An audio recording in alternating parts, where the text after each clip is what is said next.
Hi friends, welcome to RS Allrounder. இன்னைக்கு நம்மளோட YouTube சேனல்ல ரொம்பவே சிம்பிளான எக் பெப்பர் ரைஸ் தாங்க செய்ய போறோம். இது ரொம்ப சிம்பிளான ரெசிபிங்க. மேக்ஸிமம் ஒரு 5 மினிட்ஸ் செஞ்சு முடிச்சிடலாம். டேஸ்ட் வைஸ் ரொம்பவே சூப்பரா இருக்கும். குழந்தைங்களுக்குலாம் அதிக காரம் சேர்க்காம நம்ம இந்த மாதிரி செஞ்சு கொடுத்தா நல்லா விரும்பி சாப்பிடுவாங்க. மசாலாலாம் அதிகமாக ஆட் பண்ணிக்க வேண்டாம் அப்படின்னு நினைக்கிறீங்க, கண்டிப்பாக இந்த ரைஸ் ட்ரை பண்ணலாங்க. டேஸ்ட் வைஸ் ரொம்பவே சூப்பராக இருக்கும். இப்போ வாங்க இந்த ரெசிபி எப்படி செய்யலாம்னு சொல்லி வீடியோக்குள்ள போய் பார்க்கலாம்.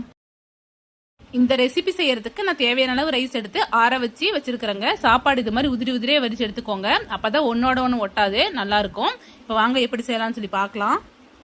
ஒரு பேன்ல 2 டீஸ்பூன் ஆயில் ஆட் பண்ணிக்கிறேன். எண்ணெய் நல்லா சூடாயிருச்சு. இப்போ இது கூடவே 2 மீடியம் சைஸ் வெங்காயத்தை பொடியா நறுக்கி வச்சிருக்கிறேன், அதையும் ஆட் பண்ணிக்கிறேன். இது கூடவே கொஞ்சமா கருவேப்பிலை ஆட் பண்ணிக்கிறேன். வெங்காயம் வதங்கிறதுக்காக கொஞ்சமா உப்பு ஆட் பண்ணிக்கலாம்.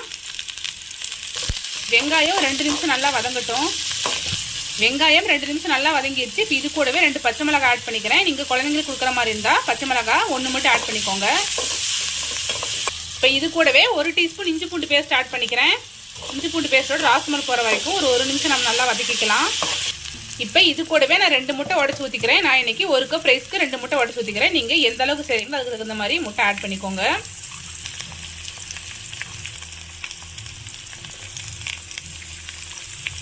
நல்லா மிக்ஸ் பண்ணி விட்டுறலாம்.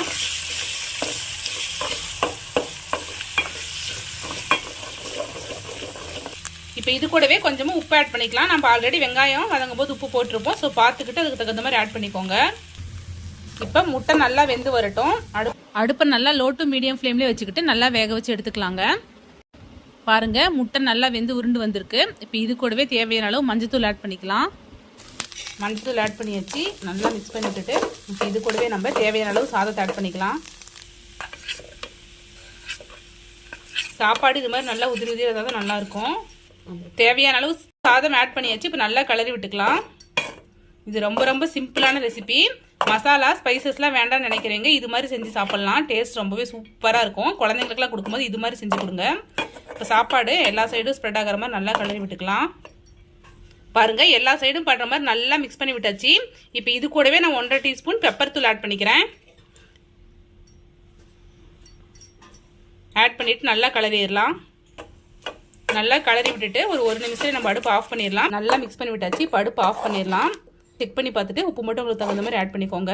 அவ்வளோதான் ஃப்ரெண்ட்ஸ், நம்மளோட முட்டை மிளகு சாதம் சூப்பராக ரெடி ஆயிடுச்சு.